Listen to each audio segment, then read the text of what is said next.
All right, so we are here today with Brent Henderson, founder and CEO of Zupp, formerly known as Party Tutor, correct? That's Zupp, right. Brent? How you doing? Zupp, Brent. Have you ever, Doing good. Yeah, not the first time I got that one. all right, we actually had a lot of predictions. I was like, dude, you got to do that. Okay. And we wanted to know, that's happened before? That's happened Yes, so many yes, times. that's Is that how you happened. guys greet each other at the Within- company? No, I Within think culture? I think one of the big things about our company is creating what I call inspired interactions, which are some type of external trigger that inspires people to interact with one another. And so one of the great things about the name is sometimes that'll come up and then people will laugh, smile, meet each other through just the name of the company. And our company is all about building friendships. So that's one of the cool aspects of the name of the company that leads to building friendships, which is what we're all about. Right. How did you go from Party Tutor to Zupp? Yeah, that's been quite a journey. So I started Party Tutor back in 2011 when I was a student at UCF, solving some of my own problems as a broke college student, wanting to know what was happening around campus, things to do with friends, and not having a lot of funds to do those things. So Party Tutor was essentially an app that aggregated all the drink specials, and we created exclusive deals at these bars and restaurants around campus. And since then, it's been quite a journey of different pivots and starting some similar businesses. Essentially started an app on a citywide level for event discovery, and then came back to Party Tutor and transitioned it to Zupp to put us in a position to not just be about parties and not just be about college necessarily, but position us for the future. Right. And how'd you come up with the name Zupp, or why? Or I guess I understand the transition from Party Tutor because that's like a very college name to Zupp. But what about the name Zupp? Well, I think we wanted something that would be broad enough to where we could really expand the brand and give it a life of its own. And so having a broad name, having something easy to remember, having something that's really quick and easy to recall. But a name that there's a lot of things that we could do with it now and in the future. Right. So yeah, it gives us a lot of flexibility and yeah. Is there any meaning behind the word Zupp? So that's actually a company secret. So really? Yeah. So you got to be in the company for a year to find out where the name way. came from and everything like that. And so we allow our members and our users and partners to leave that somewhat up for interpretation. Do you have them sign an NDA? Yeah. Well, you've gotta keep everything confidential with the company. So one day maybe that'll get out, but hopefully not. Right. No, I mean that goes with what you were saying about how the name kind of inspires or sparks that conversation. So now it's not just like a conversation starter; it's also like a little Mystery. mystery. That's pretty cool. Was Party Tutor your first venture, or had you done something before? It was. I had an internship after my sophomore year in college. I thought that I wanted to be an accountant or get into trading stocks, getting into finance. So I was going to college thinking that I would get a job that would be really well paying and kind of the typical 9-to-5 job and work that for 40 years until then you can retire at the end of that journey. But once I had this internship, I realized that that's not. I couldn't do this for the rest of my life, having a very stereotypical 9-to-5. And that's when one of my friends introduced me to Rich Dad Poor Dad, which was a book that really opened my eyes to entrepreneurship.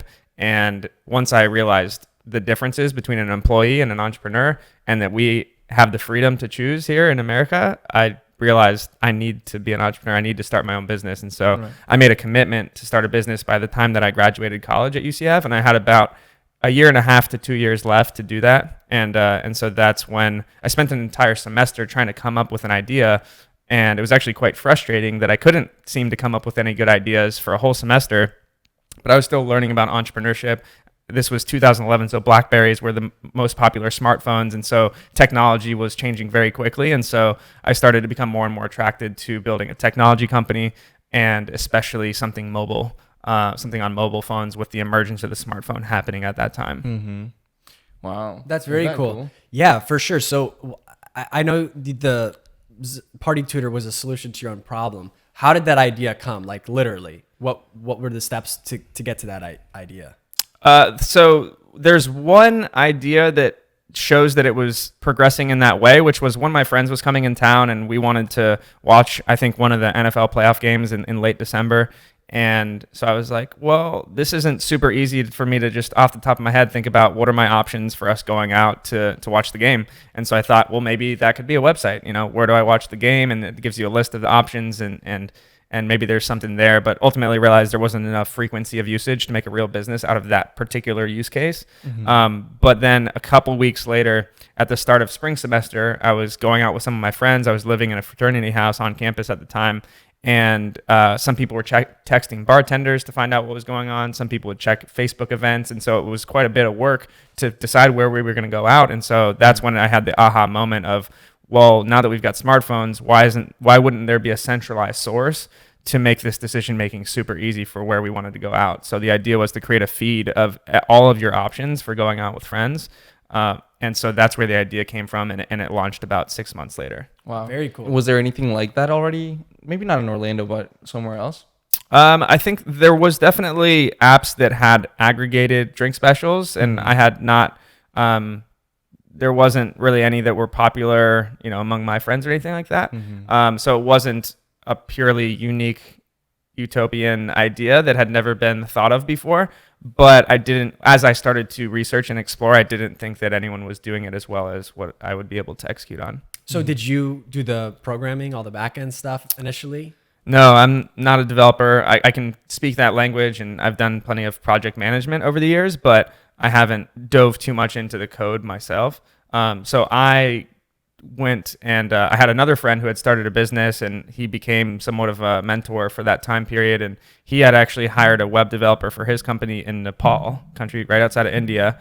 And so I didn't know any better, and I just used his web developer to build out the website. And then I ended up using Elance, which is now called Upwork, to find developers in India to build out the iOS and Android apps, since I didn't have a lot of money to start. Right. So yeah, it was extremely bootstrapped, and I don't know if I would be able to pull off what I did at the time if I were to do it again, just because of how affordably I got everything built. Fortunately for me, the problem was so glaring and simple, and I ended up making mistakes with overbuilding way more features than were necessary. At the end of the day, to get this off the ground, all it needed to be was drink specials listed out for people in a really easy to access way. And so I did have that, even though I bloated it with a lot of other features. So the core product, fortunately, there wasn't a lot of pivoting necessary. And so when you're starting a technology company, especially a mobile app, it can be very expensive from a development standpoint, and unless you have a developer who's committed to building it with you as a partner, which I didn't have. But I got pretty lucky with spending very little money, but still getting a product that was really useful and could get traction to then start monetizing and bootstrapping from there. What kind of rates were you paying for first the Nepal guy and then on Elance or Upwork ultimately? I think the website ended up coming out to about $1,500 to build out the website. They would have a CMS that we could upload all the content on. And then the mobile apps, both of them were about $5,000 total for both iPhone and Android. Wow. So really affordable. Yeah. Did you have any kind of, was this all out of pocket yourself, or did you have any external fundraising or? This was pretty much out of pocket. Yeah, I didn't do any fundraising, but had a little bit of, I put everything into it, which wasn't a lot, but, and then marketing, I had zero budget for marketing. So I would do flyers around stairwells around campus, and I spent a little bit of money on yard signs and put those all over campus, and Twitter started to become popular, so I really leveraged social media and anything I could do for free to get in front of people. Right. Have you heard of have you read of the book, The 4-Hour Workweek? I've read parts of it. I didn't complete it. Okay, because it sounds like basically what you were doing, like getting people from across the world to do things for a little bit cheaper. That way you can get it up and running. Yeah, I didn't seem to have any paths forward as far as hiring developers. Now, if I were to do it again, I would, as a college student, I would start by getting in touch with the computer science program, the engineering students. I would start to reach out to the clubs. I would get involved in the clubs. I would start to meet developers, because there's a beautiful match between entrepreneurs in college, people who have an idea, and developers who want experience. And maybe want to be a part of something as well. Right. So you want to find people, the engineers who really love building stuff for fun, and then you can create a business together to where those skill sets are matching really well to actually get something off the ground. Right. So that's the ideal way to do it, I think, because I was very limited in pivoting as far as features go because of the situation I'd put myself in without having a lot of money and without having developers on the team. So I had to be extremely strategic with what was built. And I did that for a while as far as really needing to be super strategic about things. But if you can find a partner who believes in the idea that you have, then I think that that's a really great route to go, especially for college students. Yeah. How did you plan to monetize it at the beginning, and how do you do that now? Is it the same? So when I first started it, I thought I ran into the first time entrepreneur trap of thinking if you build it, they will come. So it's like, this is an amazing idea. Everyone's going to use it so quickly, and it's going to be in 50 college campuses within the next year and a half. So very naive, which in some ways I don't necessarily think it's unhealthy to be naive, because it inspires you to take a lot more action early on. You don't want to be overly naive to not be able to receive feedback, which is a really important balance too. But you do want to be a little bit naive, because it's really hard. And so if you don't believe in it almost naively, then you might not take the actions necessary to actually get it off the ground and get it going. So with thinking that this was going to absolutely take off and that it was going to be a lot easier than what any business ends up turning out to be, ended up, realizing that pretty quickly that I was going to need to really put in the work to build it. And so, I didn't know how it was going to make money. I just believed that a lot of people would use it. And after a few months, my first check was from iFly Indoor Skydiving for $200 for the semester to advertise. So nice. Just looking at the models that were out there, it was pretty much advertising looked like basically the only option. And so How'd you get in touch with iFly, and how'd you set up that deal? So I think that was a cold email. Explaining what I was launching. Didn't have much traffic. It'd be really funny to pull up the email now, because I bet it wasn't super. I'm sure that I wasn't nearly as articulate as I am now. But I do remember getting on the phone with him. He agreed to it. He agreed to it through email. Then we got on the phone to kind of lock in the details. And I had started to, I think, sense either the traffic building or that other potential advertisers were interested. So I decided to try to raise the price, which is that's just not cool. That's not what you do when somebody agrees to advertising. And so he was very nice about it and respectful, and explained that that's not what you do. That's not how it works. And so fortunately, he didn't get pissed off enough to pull out of that. And so I do remember getting that check in the mail, $200, and it was pretty cool to have created something and then get paid for it. Right. What was your selling point? Were you presenting numbers to him, or was this just complete faith on his end? I think this was just complete faith, and $200 is such a minimal amount that for him it probably almost sounded like a waste of time. It's like, if I'm only paying $200, this must really not work. So you weren't showing him downloads or anything like that? I think he's probably was one of the people that had the mindset of let's just get out any and everywhere. And so when this came across his table, I think he just said yes and was like, all right, let's do this. Let's move on. It's just another outlet for us to get exposure. So I think it was very low risk at $200, but he is probably someone who wants to get out any and everywhere. Do you still work with that model as well as the subscription model, or? We're exploring a lot of different revenue models right now, but the main one is the subscription model. Gotcha. Yeah, so students are paying $4.99 a month for access to exclusive rewards at bars, restaurants, entertainment venues. And when you say students, is it only students right now, or like basically anyone who uses the app? It's almost exclusively students right now, but we're again exploring other opportunities for what that could look like as far as expansion and our roadmap and growth strategy to expand beyond that, which is certainly the plan. So at first, I guess I was kind of confused when at first you said that you wanted to switch from just bars and in like just kind of like a college thing to now Orlando, but it's still the same demographics, still college students. Right? Yeah, okay. So that's more of a long-term strategy, is to expand citywide. Got it. Okay. So we're still focused on college towns and expansion through college towns, but we're staying open to different strategies for expanding beyond that. Right. Oh, now I want to ask, because I think obviously mindset is one of the most important things when it comes to being successful. Now, you had said something that you had a naive idea. If you build it, they will come. I would argue that is what happened. Defining what building is. Were you looking at building as just a one-time shot and then they'll come? Because isn't that what you've done? You've continued to build and they have come.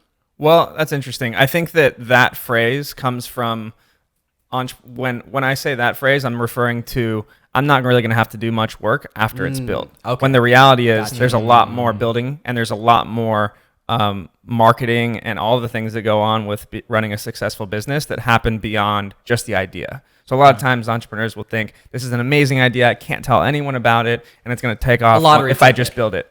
But I've never seen a product that hasn't had to pivot and innovate and shift and also just put in a lot of blood, sweat, and tears to get it off the ground and to get traction. It's quite remarkable how much goes into creating something even really simple that we might take for granted today. Because most of when I think about technology platforms and mobile apps, most of them do essentially one thing really, really well, but they've refined it so much to make it so simple that it's such an obvious idea by the time it's in mainstream consumer hands. Mm-hmm. So you've been around for a long time then. I mean, what, almost 8-9 years?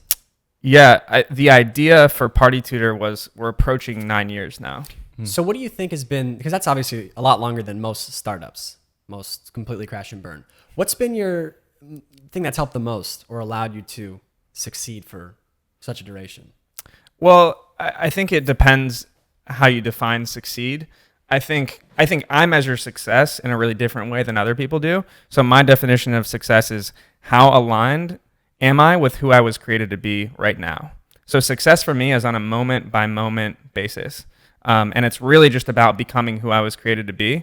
And I think it gets really dangerous, especially for entrepreneurs, when our happiness, our joy, our fulfillment is suspended into the future. So it's like, I'll be happy, I'll get what I want, I'll be satisfied once my company reaches this point in the future.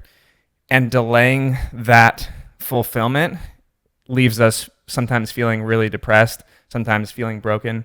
And so I've done that for a long time and kind of chasing this thing in the future. And now recently, this has been a fairly recent transition, I've shifted into caring a lot more about the present and also having gratitude over the journey.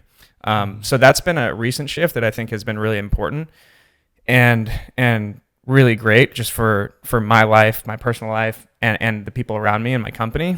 That being said, I think to answer your question about how I've persisted through these 9 years, I think that I just really care about this problem. It's so glaring to me, and it just continues to build in terms of we've got so many technologies. We're more digitally connected than we've ever been before, but we're more socially disconnected than we've ever been before. So, we can reach out to anyone. You guys can reach out to me and we can get on this podcast, which is an amazing thing. But when it comes to building real relationships, that happens in person. And so what companies are built to bring people together in the real world. And that's what we're optimizing for. That's what we're utilizing technology for. So other apps like Netflix, I'm a Netflix subscriber, but they are optimized to get you to stare at your screen for as long as possible. And they'll keep creating content. They'll keep optimizing their user experience to get you to stare longer. And that's their business. And ours is to get you on your phone often, on Zupp often, but off of it quickly and spending time in person. And so that's just something I care about that's worth persisting through for the rest of my life.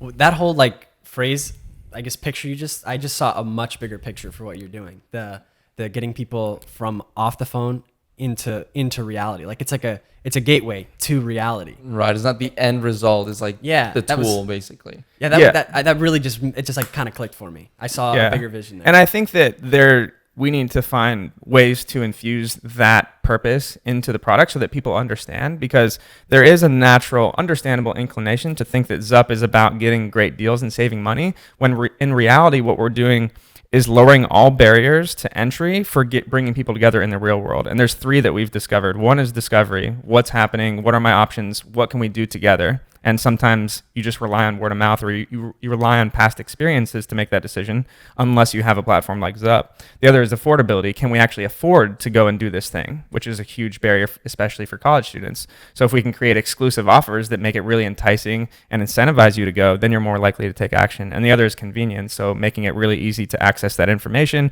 easy to redeem it. So making it as convenient and seamless and trustworthy as possible are the 3 main things that we are optimizing for to make this, to bring friends together. Right. Talking a little bit more about your journey throughout building the company and everything, or maybe even personal, what's been your favorite failure? The first thing that comes to mind And again, my definition of success and failure, as far as failure goes, I don't really necessarily believe that anything that happens is a failure, because I can't think of anything that happened in my past that hasn't been used to make me a better person or to give me new skills. So I think that everything has been useful.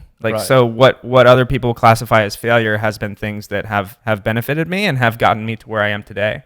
I think that something that's really maybe contrarian or at least unique about my worldview is that I think it's very good that we don't know the future. As much as humans, we want to control outcomes. We want to know what's next. We want to be assured of that. And I actually believe that it's really useful to not know what's going to happen next, because it allows us to stay aligned with doing what we feel like is right. Because if you would have told me 9 years ago that it would have taken me this long to get where we're sitting today, I don't think I would have taken any of the action. So I'm really grateful for not knowing how hard it was going to be so that I could go through this whole process. And so I think that when you said failure, there was something that came to mind, which was in 2013, the year after I had graduated UCF, and I was doing this full time, and everything was going really well in everyone else's eyes. As far as when they're looking at me as somebody who created business in college, it was making money, I was able to do this full time, it was growing, it was a technology company, and so everything kind of looked good from the outside perspective. But as I personally got out of the party scene, as I graduated college, I've felt a lot less passionate about running this business that was helping people find bars and parties and events. And so I decided that I got to a place where I was just really depressed, and I felt like it wasn't really aligned with what I wanted to do anymore. And so I decided I was going to shut down the business. And so even though it was going well, I just wasn't passionate. And I'm definitely the type of person that needs to believe in what I'm doing in order to enjoy it. And if that's not there, money isn't really a motivator for me in terms of getting me to take action on something. Money is a beautiful benefit of doing something that I'm passionate about, but I'm not going to do something just to make money if I don't believe in it. So I ended up driving back to Clearwater, where I grew up, telling my parents I was going to shut down the business and essentially move home and try to start fresh, maybe start another business. I was in a bad place, but when I sat down and talked to my parents, something that they said was, something my dad said was, you've worked so hard to build this. Why just throw it all away? Why not try to use it for something positive?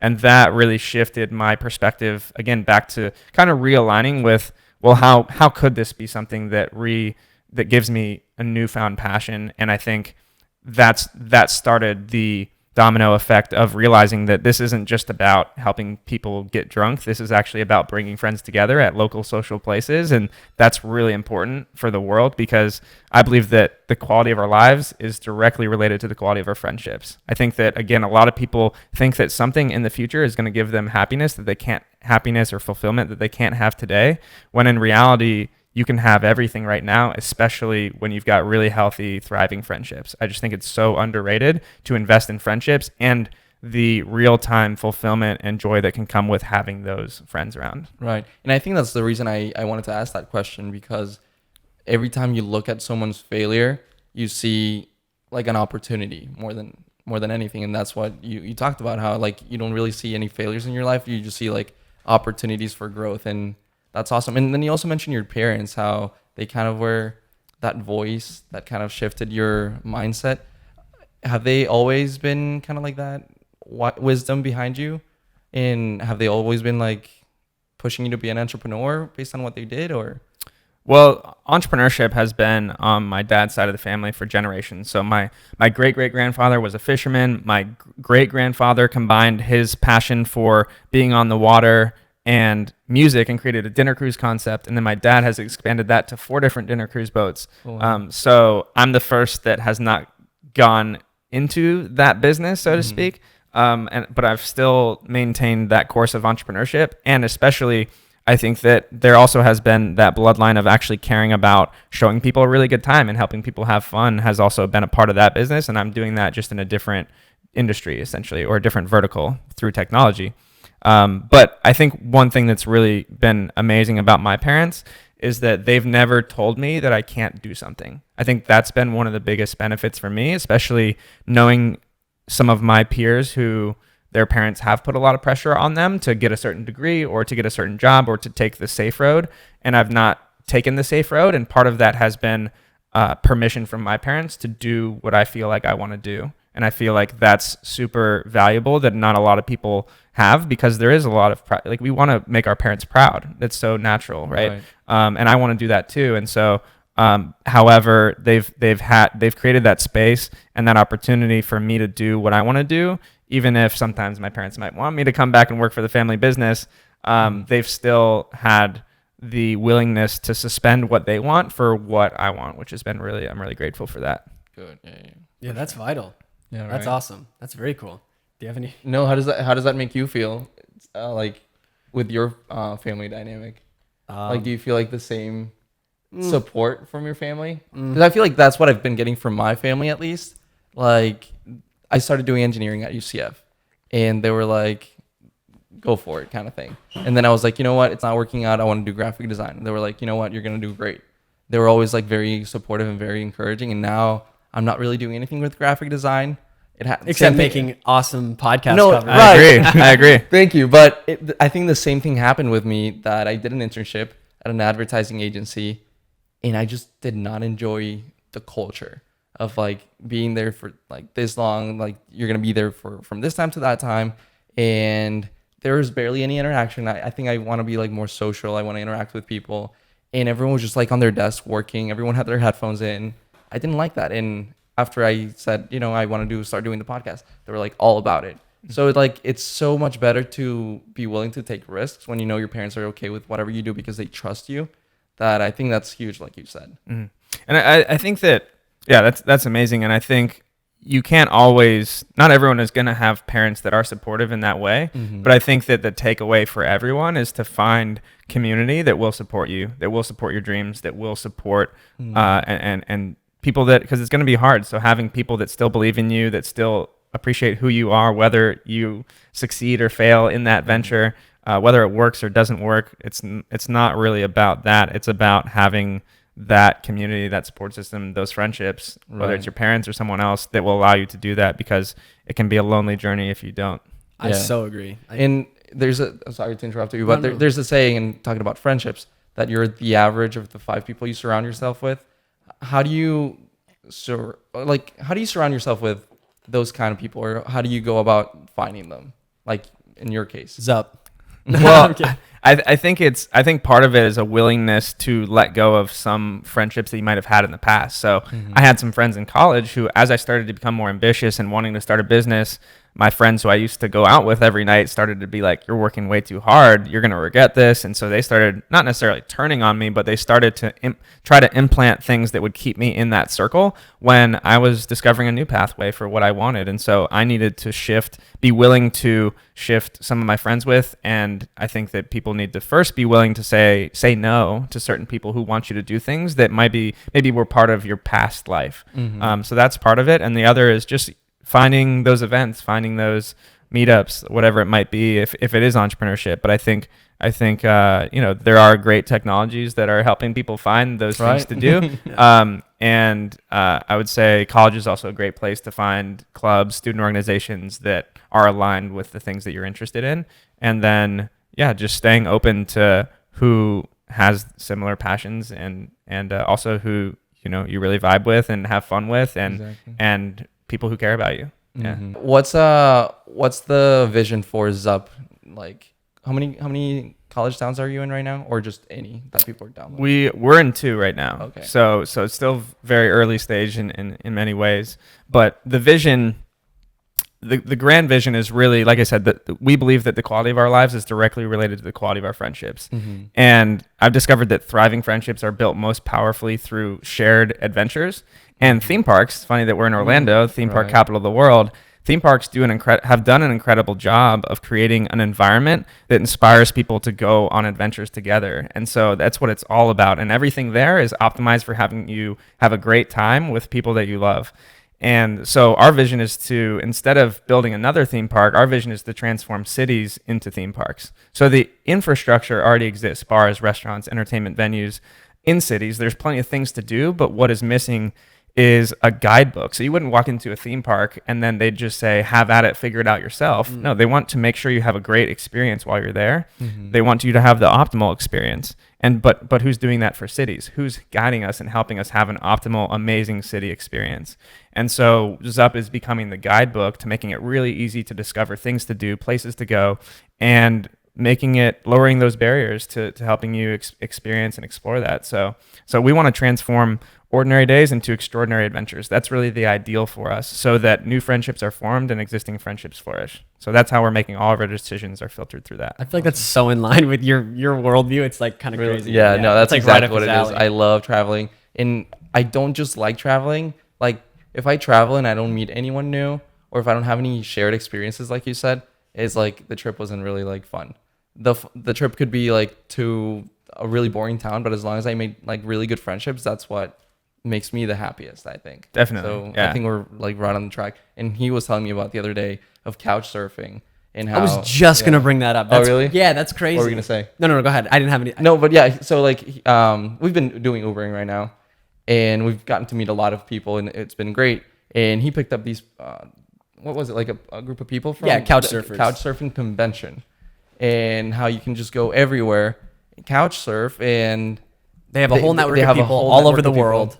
That's awesome. Like that, the fact that you're so connected, like you said, nowadays with some tools, especially like Zupp, because then you can go to another city and it's like, okay, well, what do I do if I'm new to that city? And then you are able to see what's going on. It's really hard. Like I lived in San Francisco earlier this year, and so I got to, and I'm always asking questions about these things and about, how do you explore your city? How do you find things to do?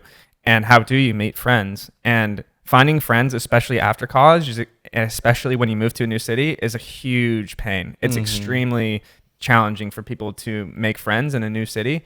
And so that's really interesting to me. And also it's one of the reasons that it's one of the biggest complaints that people have, because, we're really wired for friendships. We're wired for community. And so when we don't have it, life's just not the same. And so like you're saying with traveling, as I'm kind of processing through even what you just said, I think that it's interesting to think about it as, can you walk away with stories after you traveled somewhere? And almost certainly stories will have to do with other people. Exactly. Or at least there were other people alongside you that enjoyed that story with you.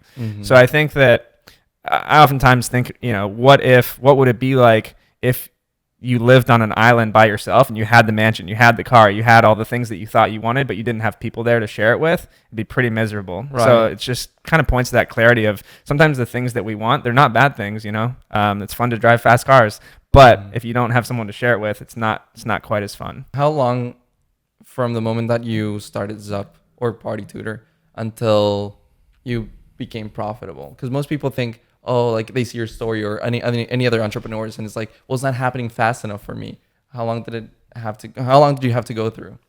Profitable is an interesting word, because I've had to sacrifice pay for so long that I have had to be cash flow positive at certain times through the journey, because I didn't really do any fundraising until fairly recently. But yeah, I guess you could say really in the recent few months is when is the first time that we've really been maybe cash flow positive. So it's been a lot of sacrifice in terms of what everyone else thinks is sacrifice, but this has been more of a choice that I've gladly done. So yeah, and that's what, like 8-9 years, and most people would not even last 8 or 9 months, or like a month of, are you kidding me? Like I'm gonna have to do this without like really getting paid. This is not the way it's turning out. So that's awesome to hear that persistence, I guess, is key. I think developing a quality of being okay with delayed gratification is very important. If you're not willing to delay what you want right now, entrepreneurship is going to be really hard. And you never would have probably persisted, like you said, if it wasn't so in line.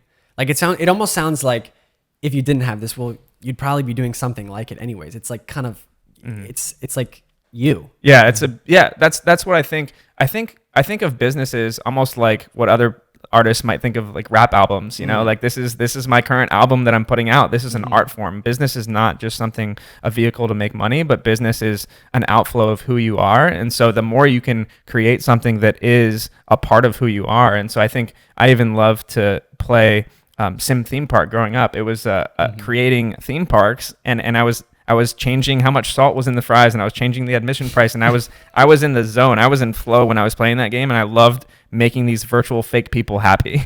And so it's funny to think back on that and to realize in a lot of ways that's what I'm doing now. The subscription price is our admission price, and then the experiences that I was creating there are partnerships that we're forming and experiences that we're creating here in the real world. And so it's fun to do that. It doesn't feel fun all the time, but it's super aligned. And so I would just also tell people to get clear on who you are, what you love doing, and there's more ways than ever to find businesses around the things that you love doing now. What's one thing that you'd want to leave the listeners with?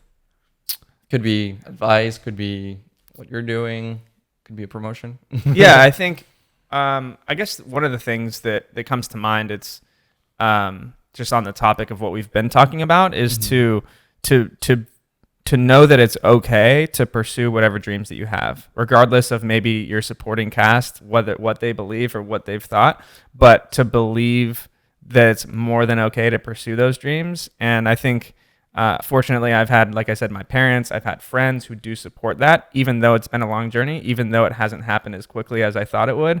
But having those people around you to support you, finding those who do, and also pursuing it and being bold and courageous in that. And I hope that my story, as it plays out, ends up being something that encourages other people to, even though it's hard, even though it might take long, even though it didn't happen the way that you thought it would, that I'm someone who persisted through pursuing my dreams. And I hope that it creates a pathway for certain people around me to be courageous enough to do the same. Thank you so much. Yeah, thank you so much for Thanks for having me. We appreciate it. Do you want to give your social media? Yeah, my Instagram is Brent Henderson _ at the end of it.